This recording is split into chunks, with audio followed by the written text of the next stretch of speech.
मुजफ्फरनगर में railway station के सामने की मस्जिद की भूमि को लेकर के विवाद खड़ा हो गया। हिंदुवादी नेता संजय अरोरा ने रेलवे स्टेशन के ठीक सामने के इस मस्जिद को लेकर सवाल उठाए। इसके बाद जिला प्रशासन ने मस्जिद की इस भूमि को पहले निष्क्रांत भूमि घोषित कर दिया और अब गृह मंत्रालय के हस्तक्षेप के बाद लखनऊ से आई टीम ने इसका सर्वे किया है। इस सर्वे रिपोर्ट के आधार पर मस्जिद की इस भूमि को शत्रु संपत्ति घोषित किए जाने की तैयारी की जा रही है।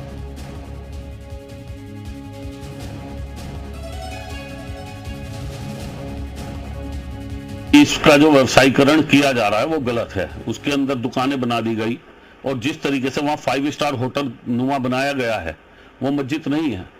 आप देखो कि उस पर कोई मीनार नहीं है और देश की सुरक्षा को खतरा पैदा हो रहा है, क्योंकि पहले भी वहां से संदिग्ध व्यक्ति पकड़े गए और सामने रेलवे स्टेशन है, कोई ऐसी चेकिंग वगैरह नहीं है। कोई आदमी संदिग्ध रुकता है और आकर सीधा स्टेशन पे ट्रेन में बैठता है और चला जाता है, कहीं आगे जाके वारदात कर सकता है। तो ये तो देश की सुरक्षा के लिए ही हमने कदम उठाया है और इसीलिए हमारा ये रहा है कि भाई लगातार हम मांग कर रहे हैं कि ये शत्रु संपत्ति है और इस पे जो है सरकार का कब्जा होना चाहिए।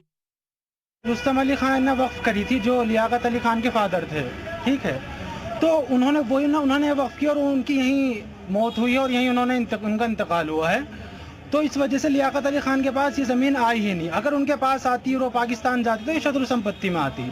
तो इस वजह से ये सरकार जो भी कर रही है वो उन्हें शायद मिसअंडरस्टैंडिंग है या जो कुछ भी है वो सरकार की है। इसमें कोई रुस्तम अली खान ने ही वक्फ कर रखी है। लियाकत अली खान के पास ये ज़मीन आई भी नहीं है और वो यकीनन वो पाकिस्तान गए हैं, लेकिन उनके पास आई ही नहीं, तो शत्रु संपत्ति में कहाँ से हो गई? ये हमने अपने बड़ों से सुना है, जिनकी संपत्ति थी वे हिंदुस्तान में पैदा हुए और हिंदुस्तान में ही वे मरे और बंटवारा तो अब हुआ 1947 में। ये 1800 से भी पहली मस्जिद है यहाँ पे और कम से कम गालिबान जो है 20 साल 25 साल तो मुझे नमाज़ पढ़ते हुए हो गया यहाँ पे। ये जो सरकार कर रही है वो गलत कर रही है।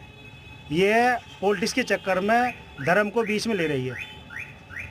इससे धर्म का कोई ताल्लुक़ नहीं है। आपस में भाईचारा कायम रहे, हम तो यही चाहते हैं। सन 1947 में देश के बंटवारे के दौरान मुजफ्फरनगर में निवास करने वाले लियाकत नामक व्यक्ति पाकिस्तान चले गए थे, जिन्हें पाकिस्तान का प्रथम प्रधानमंत्री बनने का मौका मिला था।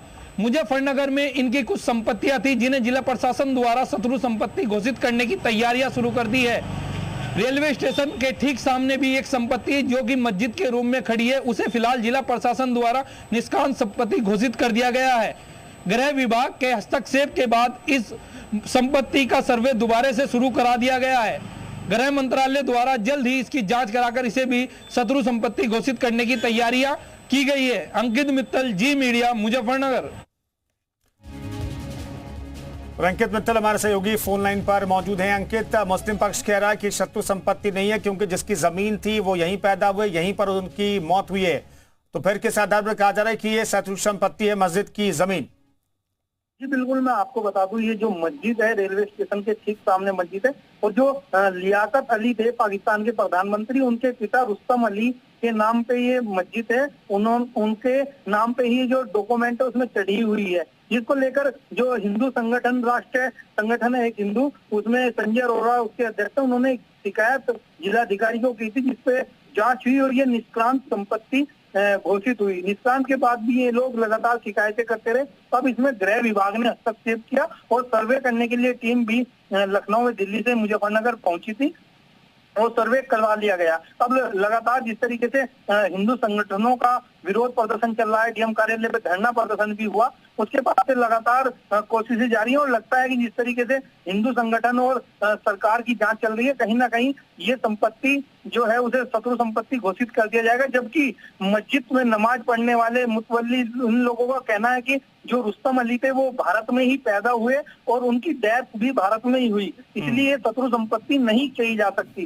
क्योंकि जो लोग जिसके नाम ये संपत्ति होती है वो दूसरे देश चला जाता है, वहाँ का निवासी हो जाता है, उसके नाम उसकी संपत्ति को ही शत्रु संपत्ति कहा जा सकता है। जी शुक्रिया अंकित, इस खबर पर जानकारी देने के लिए आपका।